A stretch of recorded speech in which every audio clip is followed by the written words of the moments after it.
Espíritu Santo, te pedimos a ti que nos reveles tu palabra. Tú eres el autor y tú la revelas. Gracias, Señor, porque tú, dice tu palabra, que donde están dos o más reunidos en tu nombre, tú estás en medio de ellos y nosotros sabemos que estás en medio de nosotros. Gracias, Espíritu Santo. Amén. Bueno, nos corresponde en esta mañana de Shabbat el estudio de la Parashá 16, que lleva por nombre Beshalach, y traduce del hebreo cuando envió. ¿Quién es el que envió? Faraón. Es Faraón el que decide enviar, ¿cierto? Entonces, por eso el Beshalach es cuando envió. Vamos a hacer un resumen de lo que, vamos a ponernos en contexto de la Parashá. Y esto es contar la historia. Yo no quiero leerlo, quiero contarlo. Lo voy a hacer de la manera en que lo puedo contar. Porque así fue que lo contaron los padres a los hijos. La Torá fue entregada hasta el Sinaí, todavía no había Torá. Ellos todo lo que sabían de Dios era porque los padres se los contaban. Entonces vamos a contar la historia. Porque Dios quiere que la sigamos contando. Esta historia no termina allí, hay que seguirla contando a nuestras generaciones, a nuestros hijos, y nuestros hijos se la van a contar a sus hijos también. Éxodo capítulo 13. Luego que Faraón dejó ir al pueblo, ¿sí ve? Cuando envió, el que envía es Faraón. Faraón dice, váyanse. Faraón decide, ya no más. Pasó la 10ª plaga. ¿Recuerdan la 10ª plaga cuál era? La muerte de los primogénitos. Cuando muere el hijo de Faraón, ya Faraón dice, váyanse, váyanse. Y váyanse todos, porque inicialmente no lo dejaba ir, sino que fueran los hombres, no, que dejaran el ganado, no, váyanse todos, váyanse. Eso es la celebración de Pesach, ¿recuerdan? Esa noche del ese día del 14 de Nisan, es que ellos preparan el cordero y todo esto, ¿no? Y en la noche ellos salen. Ya, Faraón dice, váyanse. Dice que Faraón dejó ir al pueblo de Israel. Camino de 3 días por el desierto. Ese era el acuerdo, camino por 3 días. Ellos iban a ir al desierto por 3 días. ¿Sí? Y dice que Faraón los deja ir. Y dice, y Dios no los llevó por el camino de la tierra de los filisteos. No. Hay un camino que era muy corto, que en solo 11 días ellos podían estar en Canaán. ¿Se imaginan eso? 11 días. Un pueblo que sale caminando. Tratemos de imaginar lo que pasa. Faraón dice, váyanse. Es de noche. Es la noche del 15 de Nisan. ¿Sí? Ellos van a salen de noche a caminar. Y salen los hombres, las mujeres, los niños, los ancianos, los ganados, todos caminando. Más de 2 millones de personas caminando por el desierto. Salen. Y dice que Dios no los llevó por el camino de la tierra de los filisteos, que era corto, sino que los llevó por el camino más largo, que es por el camino del Mar Rojo, del Mar de Cañas, del Mar de Juncos. Y dice que los envió por ese lugar. Pero cuando ellos llegan hasta el Mar de Juncos, camino de 3 días, estamos imaginando a 2 millones de personas caminando, ¿cierto? Llegan hasta el mar.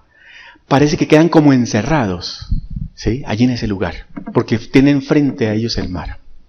Pero como han pasado 3 días y ellos no regresan, Faraón decide ir por ellos. Dice, pasaron 3 días y no regresaron, Faraón, se nos volaron, se nos fueron. Y Faraón decide seguirlos y toma 500 de sus carros con sus jinetes, con su ejército, y decide ir a buscar al pueblo de Israel para que vuelva a la tierra, para que siguiera siendo esclavo. Entonces Faraón sale a perseguirlos. Llegan 3 días, pero es que ellos van 3 días caminando. Faraón tiene carros no como los que tenemos ahora, carros con caballos, ¿sí? Pero igualmente son mucho más rápidos, ¿cierto? Y los alcanzan, llegando cerca al mar Rojo. Cuando los alcanzan, los hijos de Israel logran ver a lo lejos al Faraón con todo su ejército. Era como si vieran los carros y el polvo que se levanta por los carros, ¿no? Hay una distancia todavía, pero ya los había alcanzado. Pero Dios hace algo maravilloso. Dios les trae la nube, recuerda, la columna de nube de día y la columna de fuego de noche. Y dice que Dios pone esa columna entre Faraón y los israelitas. Y dice que estaba la columna de nube de día y la columna de fuego de noche, y estaba el ángel de Adonai. Aquí aparece un personaje muy especial. La Torá habla del ángel de Adonai. No sabemos, era un ángel de él. No sabemos si lo pudieron ver visualmente, pero el ángel de Adonai. Y se pone entre Israel y los egipcios. Dice que dice, para los judíos, para los egipcios era tinieblas, para Israel era luz. Así era Dios. Para que no se vieran, ¿sí? Para que Israel no viera que ya estaba encima de ellos Faraón con todo su ejército. Y ahora pasamos a la segunda parte, y es cuando están frente al mar. Están encerrados ahí en ese lugar. Detrás de ellos saben que está Faraón con todo su ejército, y frente a ellos está el mar rojo, el mar de juncos, el mar impetuoso, ¿sí? Y entonces los hebreos claman: ¡sálvanos, Dios! Faraón, el mar. Y el Señor les dice: ¿por qué clamas a mí? Di a los hijos de Israel que marchen. Es rara esa expresión, ¿no? Di a los hijos de Israel que marchen. Y el pueblo de Israel está frente al mar. Y le dice a Moisés: levanta tu vara y dile al mar que se abra. Y Moisés levanta su vara y el mar se abre. Y dice que los hijos de Israel pasan por el medio del mar en seco, teniendo aguas de un lado a la derecha y a la izquierda. Aguas, o sea, el agua está alrededor. Ellos pasan por el medio del mar en seco. Todos esos 2 millones de personas caminando, con sus ganados, con sus ovejas, con todo, van atravesando el mar. Algo espectacular, algo que la historia jamás ha olvidado. Y por eso quiere que lo sigamos contando, porque eso es algo que Dios hizo con todo su poder, ¿sí?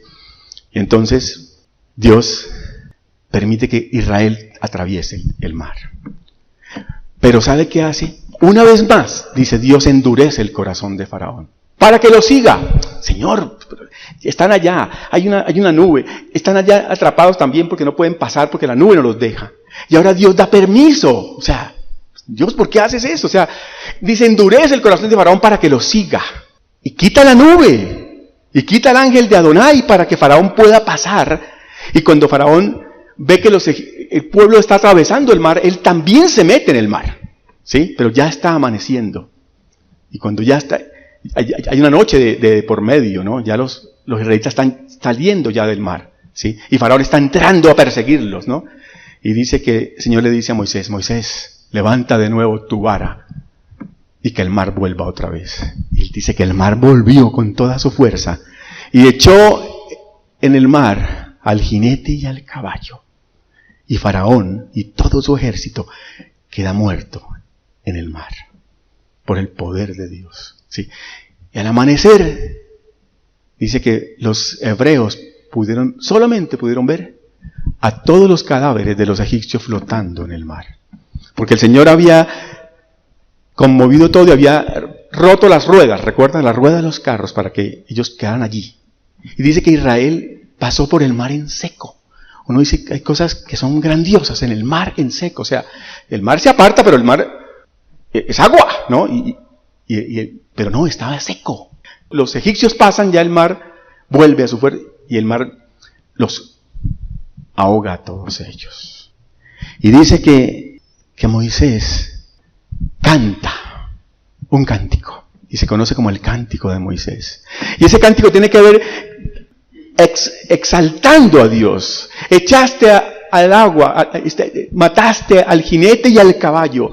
Mica moja, baelina Adonai. ¿Recuerdan esa expresión? ¿Quién como tú, Señor, poderoso en batalla? ¿Quién como tú, Señor, Dios grande? Y levanta a Moisés. Y dice que Miriam, ¿recuerda Miriam? La profetisa, llaman de la profetisa, o sea, hermana de Aarón y de Moisés, toma un pandero en su mano y todas las mujeres con ella salen a danzar y a decir: grandes y maravillosas son tus obras, Señor Dios Todopoderoso. Acaban de presenciar algo grandioso. Faraón y todo su ejército hundido en el mar por el poder de Dios. Y ellos pasan por el medio del mar en seco.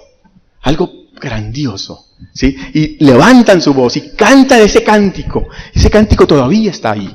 Está en la Torá para que nosotros recordemos ese cántico. Mica moja, baelina Adonai. ¿Quién como tú, Señor, entre los dioses? Y ese es el momento de celebración más grande que hay. Y termina ese momento y ellos tienen que seguir porque empiezan sus jornadas. Recuerda que el pueblo de Israel tiene que atravesar el desierto. Y empiezan sus jornadas y se encuentran por primera vez con Mara. ¿Recuerdan Mara? Y se encuentran con las aguas de Mara. Y dice que las aguas de Mara son amargas. Y el pueblo se queja. Moisés, tenemos sed y nos encontramos con aguas, pero aguas amargas. Y el Señor le dice a Moisés, toma un árbol. Ese árbol, le dice, toma ese árbol, córtalo y échalo en las aguas. Y las aguas se endulzaron. Por eso casi nadie se llama Mara, ¿no? ¿Ustedes han visto a Mara Gutiérrez, no? Por ahí no. Nadie le pone un hijo Mara, ¿no? Porque Mara es amarga, ¿no? Amargo, ¿cierto? ¿Sí? Y las aguas se endulzaron. Y el pueblo continúa, ahí empiezan sus jornadas. Y más adelante dice que tenían hambre. Ya han pasado ya más días, ¿no? Las provisiones que traían se acabaron, ¿no? Entonces ahora quieren carne. Y el Señor les promete codornices, ¿recuerdan también? Y también dice que ahí aparece algo grandioso también en la palabra que se llama el maná. Pan del cielo, pan del cielo. Y dice, por la mañana recogerán, y dice, se levantaban temprano y estaban extendidos por toda la tierra. ¿Sí? Era como semilla de culantro, dice así, era como hojuelas, ¿sí? Y las recogían y las molían en morteros y hacían pan. Y ese se llama maná. Pan del cielo. Dios iba a dar, y desde ese día, ¿sabe cuántos días duró el pueblo de Israel hasta recibir el maná? Solo 30 días. Al 15 del segundo mes, mire, el 15 del segundo mes, ¿cuál fue el primer mes? Nisan, pero ya habían pasado 15 días en Egipto, ¿se acuerdan? Porque la fiesta de Pesa fue el 14 y salieron el 15, o sea, a los 15 días del segundo mes, o sea, un mes después, ya Dios les estaba dando maná, pan del cielo. Los entendidos, los sabios dicen que el maná les sabía a lo que más anhelaba. Si usted quería una chuleta de carne bien deliciosa, el maná le sabía chuleta. Si usted quería un sancocho, el maná le sabía sancocho. O sea, lo que usted deseaba, lo que usted anhelaba, y este pueblo anhelaba muchas cosas, entonces ese maná saciaba, se llama, saciaba el hambre de los hijos de Israel. Y desde 30 días apenas, saliendo de Egipto, ya Dios les estaba prometiendo alimento, les estaba dando el alimento. Y nunca dice que el maná estuvo ¿hasta cuándo? Hasta el día que entraron a la tierra prometida. ¿Se acabó el maná? ¿Se acabó el maná? Porque ese día tenían que empezar a cosechar. Ya tenían la tierra, ¿cierto? Entonces, esa es la entrega del maná. Y el último capítulo habla de la guerra contra Amalek. Entonces vino Amalek y peleó contra Israel en Refidim. Y Moshe dijo a Josué, toma varones. Y ¿se acuerda que habían salido armados? Y peleen contra Amalek. Y esa guerra duró muchos años. Ahí pelearon y vencieron a Amalek, pero Amalek siempre estuvo presente en sus vidas, ¿no? Como el enemigo. Siempre pelearán contra Amalek. Esa es la historia. Sencilla, ¿cierto? Esa historia tenemos que contársela a nuestros hijos. Que nunca olviden las maravillas. Que nunca olviden mi camoja, Balina Adonai. Nadie como tú, Señor, Dios Todopoderoso. Ese es el resumen de la parashá que nos corresponde en esta mañana. Y así lo contamos, para contarlo. Sí, de pronto no están en todos los detalles porque ahorita vamos a estudiar. Y empecemos. Éxodo capítulo 13. Éxodo capítulo 13, versículo 17, donde empieza. Y luego que Faraón dejó ir al pueblo, Dios no lo llevó por el camino de la tierra de los filisteos, que estaba cerca. Porque dijo Dios, para que no se arrepienta el pueblo cuando vea la guerra y se vuelva a Egipto. Mas hizo Dios que el pueblo rodease por el camino del desierto del Mar Rojo, y subieron los hijos de Israel de Egipto armados. Habían dos rutas para ir a Canaán. Una corta y una larga. Pero Dios dice muy claro, yo no los voy a llevar por la ruta corta. Porque lo que van a ver no es bueno. Van a ver guerra porque se van a encontrar con los filisteos. Y de pronto se van a desilusionar y van a querer volver a Egipto. Y muchas veces quisieron volver a Egipto, ¿recuerdan? Casi siempre querían volver. Ya querían volver a Egipto. Acaban de salir y ya quieren volver a Egipto. Y dice, habían dos rutas, una larga y una corta. El Eterno prefiere llevar al pueblo de Israel por la ruta larga. Por la ruta corta, en menos de 2 semanas, ya podían estar en la tierra de Canaán.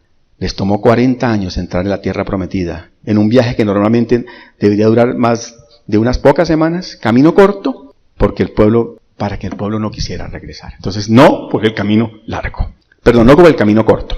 El camino corto es el que parece más fácil y tiene menos esfuerzo. Por lo general buscamos la ruta más corta. a veces procuramos buscar un atajo. Dios no los llevó por el camino corto, los llevó por el camino largo. Salmos 32:8. Yo te mostraré el camino que debes seguir, dice el Señor. Él es el que muestra el camino. Pero a nosotros nos gusta el camino corto. ¿A quién no le gusta el camino corto? Y estamos en este momento de la historia pasando por el tiempo más rápido. Y por eso existe una cosa que se llama Rapid. ¿Alguien usa Rapid? Alguien usa Rapid porque es que es rápido. ¿Sí? Quiere algo, Rapid se lo trae a la puerta, a su puerta. Sí, ya, todo está en la mano. Ya no hay que ir por el camino largo. No hay que ir hasta Carulla y subir aquí por todas las 70. No, Rapid se lo trae a la puerta a su casa. Y no estoy haciendo propaganda. No tengo ningún vínculo con Rapid. Estoy contándoles que es lo que escogemos. Nos gusta ya. Y oramos y a los 5 minutos queremos que la contestación esté allá. ¿Sí? Señor, te pedí un esposo, una esposa y ¿por qué te demoras? Señor, no has provisto lo que necesito. Señor. Y queremos que sea ya. Dios no los lleva por el camino corto. Dios los lleva por el camino largo. Pero Él sabe el camino. Yo te mostraré el camino que debes seguir. Hay en la vida siempre un camino corto y un camino largo. Usted decide qué camino coger. Si piensa que el camino corto es mejor, está bien. Él pensaba que se podían volver a Egipto, dijo, y se vuelve a Egipto por las dificultades. Por el camino corto no estaba. Mire, pero aquí hay una cosa muy especial. Dios no los lleva por el camino corto. Sí, dicen los historiadores que en 11 días podían estar en la tierra de Canaán. Imagínense, un pueblo caminando, en 11 días ya llegar a Canaán era simplemente derecho. Pero ¿sabe por qué no los lleva? Aquí da la primera razón, dice, para que no vean la guerra, para que no se desanimen, pero también porque Él quería que vieran el mar, al Mar Rojo, que no se perdieran esa experiencia. Dios tenía preparado el mar. Ellos no sabían, pero Dios tenía preparado el mar. No tendrían la experiencia de ver el poder de Dios, de ver a Dios abriendo el mar delante de ellos y abriendo camino donde no hay, cruzando en seco. Entraron por en medio del mar en seco y no tendrían la experiencia de ver a sus enemigos muertos flotando en la superficie del mar. Los israelitas solo podían ver el polvo que levantaban los 600 carros de Faraón. La nube no los dejaba ver lo que ocurría a los egipcios. Al final solo vieron los cuerpos muertos. ¿Se acuerdan que Dios no los deja ver? Pone la nube, pone el ángel de Adonai entre Israel y los egipcios. Claro, ¿por qué? Porque ellos tenían miedo, tenían temor de que volvieran a llevarlos de nuevo a Egipto otra vez, a ser otra vez esclavos, ¿cierto? Recordemos que los hijos de Israel, todos ellos habían nacido por generaciones en Egipto. Eso es muy importante. Hace 430 años ellos viven en Egipto. Y si recordamos un poco más atrás, José, ¿recuerdan a José? José vivió toda su vida en Egipto. Después de que salió de 17 años de Canaán, tuvo 20 años, volvió otra. Dice, el único lugar con que José vuelve fue a enterrar a su papá Jacob. Recuerda que le pide permiso a Faraón, le dice, déjame ir a enterrar a mi padre. Y lo va y lo entierra y se devuelve. Y los hijos de José, Efraín y Manasés, ¿nacen dónde? En Egipto. Y la esposa de José, ¿nace dónde? En Egipto, es egipcia.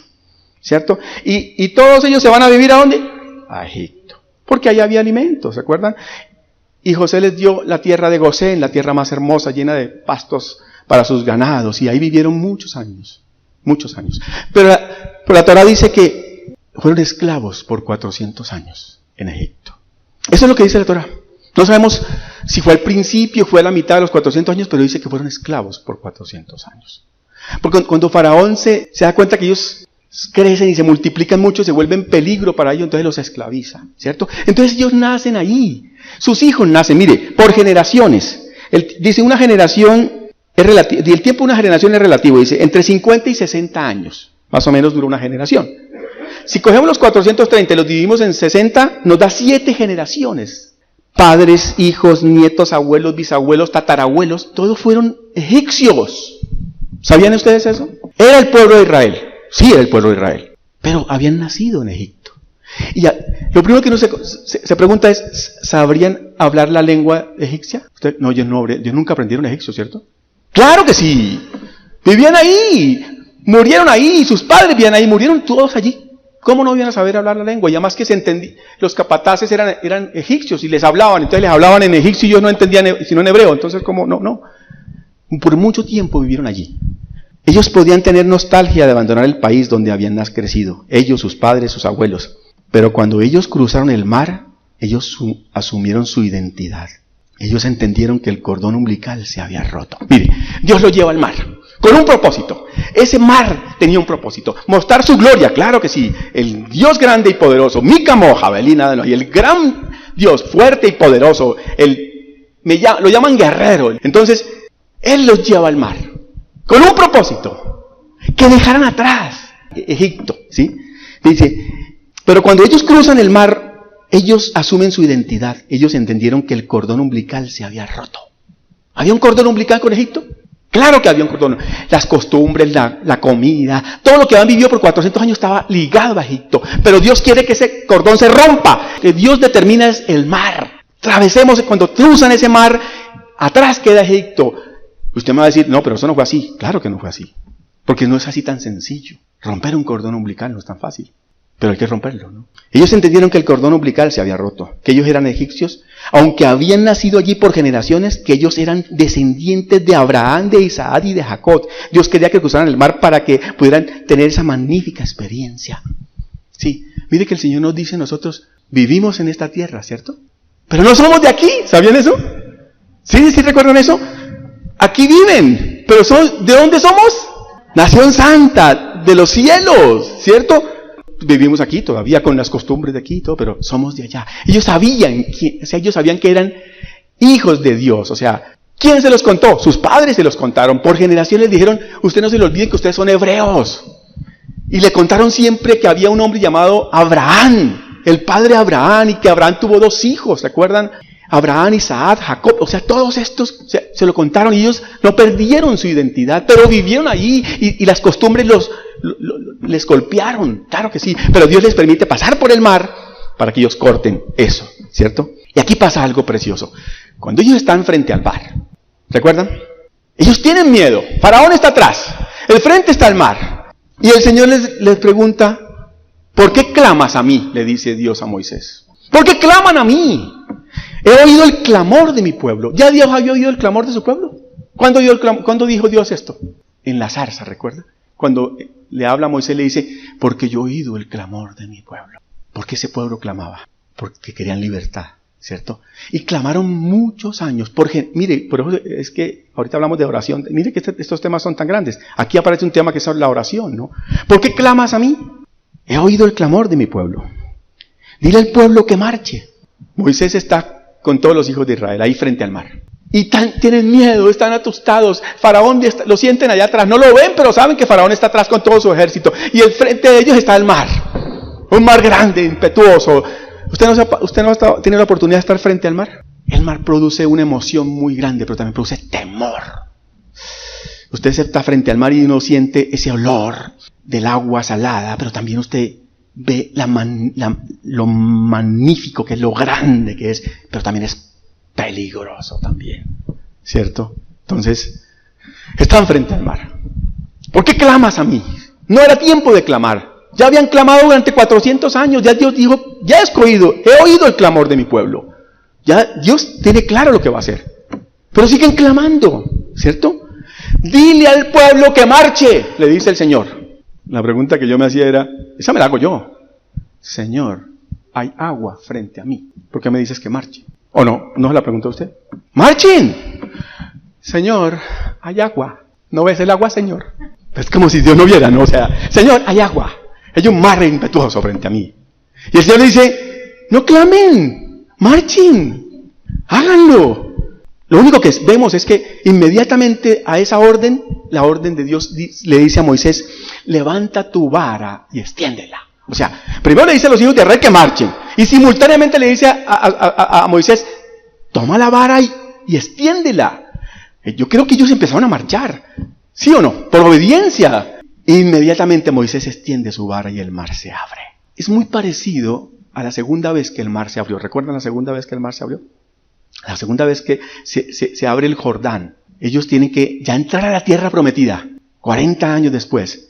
Y van adelante con el arca. Y va Josué, ¿no? Y dice que hasta que los sacerdotes no metieron el agua sus pies descalzos dentro del agua, el agua no se corrió. Dios quiere que hagamos algo también. Sí, clamar es importante y clamaron 400 años. ¿Sí? ¿Por qué clamas a mí? Dile al pueblo que marche. Dios quiere que demos un paso de fe. Yeshua decía, ve a lavarte al estanque de Siloé. ¿Recuerdan? Estaba frente a un hombre ciego. Le dice, Señor, que vea. Y el Señor hace barro y lo pone en sus ojos con barro, ¿no? Y le dice, ve y lávate al estanque de Siloé. Yo me imagino al ciego diciendo, no veo. ¿Cómo quiere que vaya al estanque si no veo? Y además tengo los ojos llenos de barro. Pero si dije, ve y hazlo. Y dice que él lo hizo. ¿Cómo hizo? No sé. Pero fue hasta allá y se lavó. Y cuando se lavó, sus ojos se abrieron. Jesús está acostumbrado a esto. Jesús así actúa. ¿Recuerda cuando se encuentran 10 leprosos con él? Jesús, hijo de David, ten compasión de nosotros. Somos leprosos. Y el Señor ni se acerca, ni los toca, ni habla con ellos. Simplemente les dice, vayan y muéstrense a los sacerdotes. Y uno de ellos decía, yo pensé que el Señor nos iba a sanar. ¿No creen de los 10 alguien dijo eso? Yo pensé que nos iba a sanar. Yo pensé que se iba a acercar y nos iba a tocar. Yo pensé que... No. Dios dice, vayan a los sacerdotes y muéstrense. Y dice que mientras iban, fueron sanados. ¿Sí o no? Y así hay muchos ejemplos del Señor. Se encuentra con el paralítico. ¿Recuerdan el paralítico de Betesda? Y le dice al paralítico, toma tu lecho y anda. Y vuelve el paralítico y le dice, a ver, Señor, soy paralítico, no puedo andar. ¿Sí o no? Son preguntas que la Torah no las muestra ni las hace, ¿no? Pero, a ver, Señor, nunca me he movido, no me puedo mover y ahora tú me dices que levante, coja mi lecho y me vaya. Pues este hombre obedeció. ¿Cómo? Pues el poder de Dios. Tomó su lecho y se levantó y anduvo. ¿Sí ve que entonces lo que Dios quiere decir es, está bien orar? Claro que está bien orar. Dios quiere que oremos y oremos todos los días y clamemos y pidamos, ¿sí? Pero también quiere que hagamos, ¿cierto? Que actuemos. Entonces, si usted está orando, recuerdo también alguna vez alguien me pidió que orara por ella. Era una mujer, ¿no? Que orara y yo pues, dice, sí, llame a los ancianos y oren por el enfermo y el enfermo sanará. Esa es la instrucción del Señor, ¿no? Y si yo soy anciano, pues yo cumplo. Yo oré, ¿no? Y entonces cuando se fue a despedir me dijo, ¿y usted va a seguir orando por mí, cierto? Le dije, yo ya oré, yo ya cumplí, ¿cierto? Y me preocupó, dije, ¿por qué dice eso? O sea, falta fe, ¿cierto? Porque si usted va a seguir orando por mí, significa que lo que yo acabo de hacer no hice bien o no lo hice correcto, porque usted va a seguir orando por mí, ¿cierto? Claro, debemos orar los unos por los otros, pero estos son actos reales, físicos, ¿no? Entonces, Dios quiere que hagamos lo que nos corresponde a nosotros. Lo que Él va a hacer es lo sobrenatural. ¿Sí me entiende? Lo natural lo hacemos nosotros. Usted está frente a una puerta y usted quiere pasar al otro lado, ¿no? Y usted se para y le dice, puerta, ábrete en el nombre de Jesús. Y la puerta se abre, ¿cierto? ¿Sí se abre o no? No se abre porque usted se puede acercar y abrirla. Así de sencillo. Es que no podemos pedirle a Dios que haga cosas que Él hace lo sobrenatural, lo natural lo hace usted. Ese es el ejemplo de las aguas, allí cuando claman a Él. Y luego sigue, miren esto tan hermoso, Éxodo 13, 19. Tomó también consigo Moisés los huesos de José, el cual había juramentado a los hijos de Israel diciendo, Dios ciertamente os visitará y hará subir mis huesos de aquí con vosotros. Y partieron de Sucot y acamparon en Etán a la entrada del desierto. Y Adonai iba delante de ellos en una columna de nube. Miren, José hace 430 años atrás le pidió a sus hermanos que no lo fueran a dejar ahí.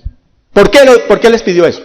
Porque él estaba en Egipto, pero él sabía que no era de Egipto. Él estaba ahí, pero él sabía que no era de ahí. ¿Sabe qué dice? No me entierren aquí. O sea que José no fue enterrado.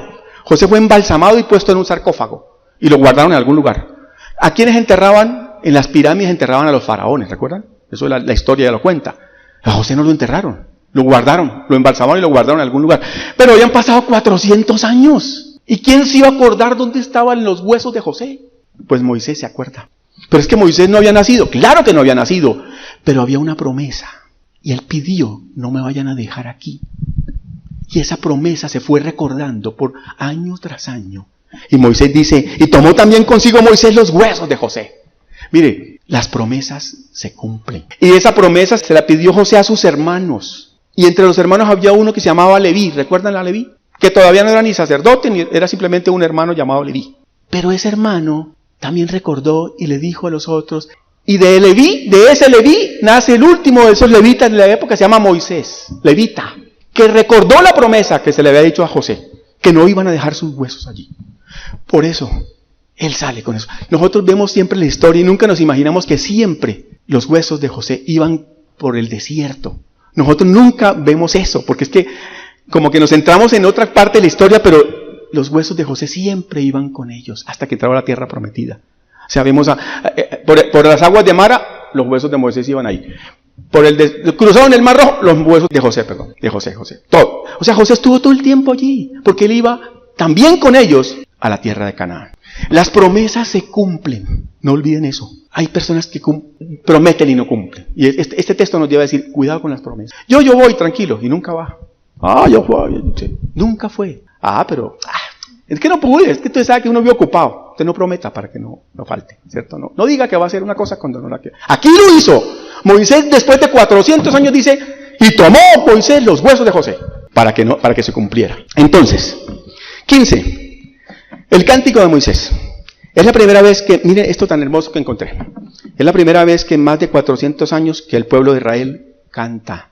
Solo clamaban y gemían a causa de la dura servidumbre. La vida de ellos empieza a cambiar después de que vieron el milagro del Mar Rojo. Hasta ahora no se ve el pueblo cantar. Después de que los israelitas cruzan el Mar Rojo, los egipcios nunca más fueron amenaza para ellos. El Señor da una promesa muy linda y dice, el Señor a través de Moisés le dice al pueblo de Israel, ellos están asustados, Faraón viene otra vez, viene ya ahí con sus carros y Moisés les dice, mírenlos, nunca más los volveréis a ver. Nunca. Y son promesas de Dios. Y nunca más los volvieron a ver. Se ahogaron todos. ¿Usted cree que Faraón se ahogó también? Se ahogó también Faraón. Todos ellos se ahogaron. Y mire, y Egipto nunca volvió a acosar a los israelitas. Jamás. Jamás los vemos en la historia a los egipcios, subyugándolos a los egipcios encima de... Nunca más. Porque la promesa de Dios es, nunca más los volverás a ver. Nunca más. Fue una amenaza para el pueblo de Israel. Y ese canto, uno se detiene a meditar. La palabra de Dios es la misma, porque la palabra de Dios no cambia, ¿no? Esta parachá la hemos visto por 20 años. Y los textos de la parachá nunca van a cambiar. Pero lo que sí cambia es la revelación. Sí cambia, porque la palabra de Dios es viva, ¿cierto? Y entonces, dice que el capítulo 15 dice que, mire cómo dice. Entonces cantó Moisés y los hijos de Israel este cántico a Adonai, y dijeron, cantaré yo a Adonai porque se ha magnificado. Ahora Israel canta. ¿Cuándo canta usted? Cuando está feliz, cuando hay alegría, cuando hay gozo, exactamente. Porque 400 años habían vivido en opresión, y uno no canta en opresión, perdón. Sí, la palabra de Dios dice que trae al Señor, ¿cómo se llama? Sacrificio de alabanza. ¿Recuerdan la expresión? Trae al Señor sacrificio de alabanza. Eso significa que cuando tú estés pasando, aunque lo estés pasando difícil, debes cantar, ¿cierto? Pero aquí no se ve al pueblo de Israel cantando, porque le estaban pasando muy mal. Ellos no sabían ni cantar. Y aquí canta Moisés. Y sale Miriam, la profetisa, con un pandero. ¿De dónde sacó el pandero? No entiendo, pero había un pandero. Dice que sacó un pandero, pero nunca lo habían usado, o lo tenía ahí, no lo hacía ni mover. Nunca vemos a Miriam entonando cánticos, y nunca dice la palabra que los vimos reunidos en algún lugar y cantaban al Señor. No, clamaban al Señor. Señor, míranos, esclavos, Señor, y gemían a causa de la dura servidumbre. ¿Y sabe qué hizo el faraón en los últimos tiempos? Él les daba la paja. ¿Recuerdan la paja para hacer los ladrillos? Y dijo faraón, no me le den más paja. Que la busquen ellas mismos, que vayan por la paja. O sea, se las complicaba cada día más al pueblo de Israel. Se la complicó más. Y ahora dice, Moisés levanta un cántico, y los hijos de Israel, y Miriam, y las mujeres, todos cantan. ¿Sí? ¿Por qué? Por la grandeza. Cuando ellos cruzaron el Mar Rojo se rompió la atadura, se rompió toda conexión con Egipto. El pueblo de Israel pasó por debajo del Mar Rojo, y ese mar quedó sepultado todo lo que los conectaba con los egipcios. Pero para algunos, Egipto no salió de ellos. Ellos salieron de Egipto, pero Egipto no salió de ellos hasta que murieron en el desierto. Recuerdan que de lo más difícil que le correspondió a Moisés fue sacar a Egipto del corazón de ellos. Qué cosa tan tremenda, ¿no? O sea, ya habían pasado el mar. El mar le había cortado ese cordón. El mar representaba lo pasado de Israel en Egipto como esclavos y lo nuevo de Israel, rumbo a la tierra prometida. Pero algunos digo yo, no todos, algunos todavía seguían pensando en Egipto. ¿Sabe de qué se recuerdan? De los sepulcros. Dice, había sepulcros allá. ¿Sabe qué son sepulcros? Tumbas, cementerios. O sea, ni siquiera se acuerda de que había carne. Sí, también se acordaron de la carne, pero dice que se acordaron de los sepulcros. Para que vamos a morir en este desierto donde no nos van a enterrar, vamos a quedar muertos en el desierto. El milagro del Mar Rojo, el mismo mar que se abre para salvar al pueblo de Israel, ese mismo mar se cierra para destrucción de sus enemigos, los egipcios. Esto nos hace recordar a Noé, el mismo mar, las mismas aguas que sirvieron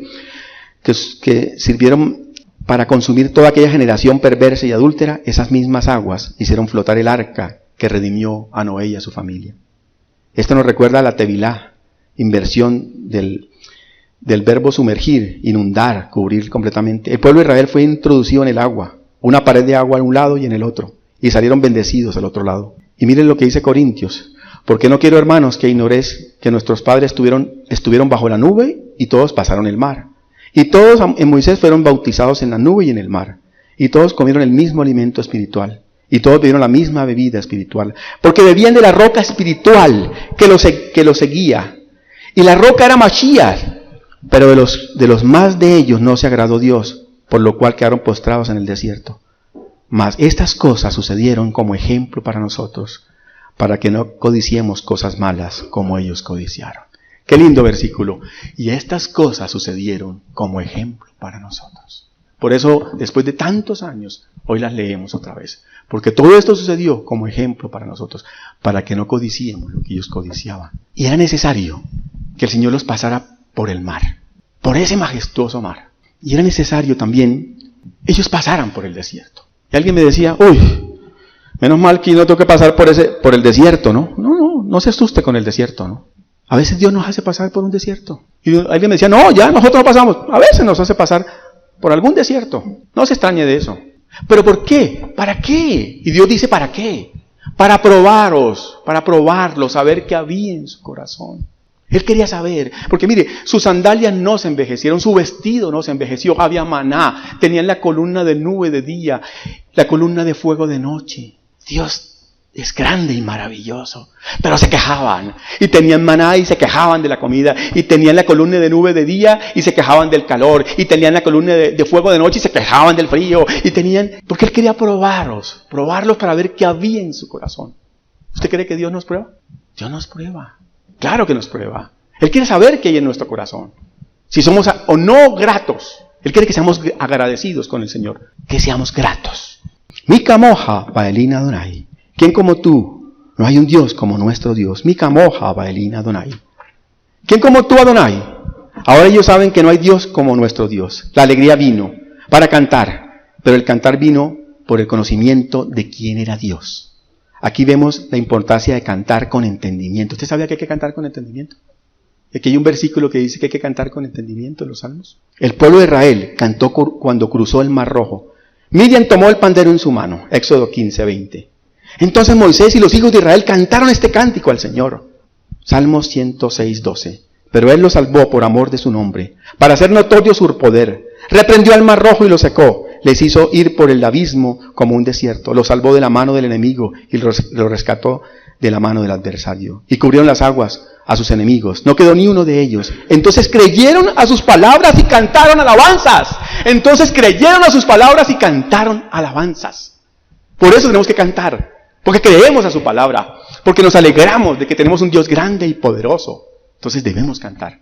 Y yo quiero animarlos en esta mañana a que hagamos un cántico también. Así como Moisés hizo un canto. Y dice así: cuentan de un Dios que hace maravillas, dándole poder a su pueblo. Gracias a Él conquistaron reinos, tomaron ciudades en su nombre. Cuentan de un Dios, dice el autor de esta canción, que hace maravillas. ¡Claro! Ellos el mundo se enteró después porque eso se hizo notorio. El mundo de ese entorno supo que ese Dios, un Dios que ellos no conocían, pero que era el Dios de los hebreos, el Dios de Israel, hizo maravillas. Por eso la canción empieza así: cuentan de un Dios, ¿cierto? Que hace maravillas. que da poder a su pueblo. Gracias a él conquistaron reinos, tomaron ciudades en su nombre. Fue cantando, mire, fue cantando. Otras veces gritando, acompañado del sonido del chofar, de la bocina. Fue cantando, otras veces gritando. Dice, columna de fuego, nube en el desierto, peña de Oreb. ¿Recuerdan la peña de Oreb? Para todo el sediento. Lo llaman guerrero, Adonai de los ejércitos. Vamos a ponernos de pie. ¿Por qué la cantamos? Porque Dios hace maravillas, porque es grande y poderoso. ¡Vamos! ¡Marchando!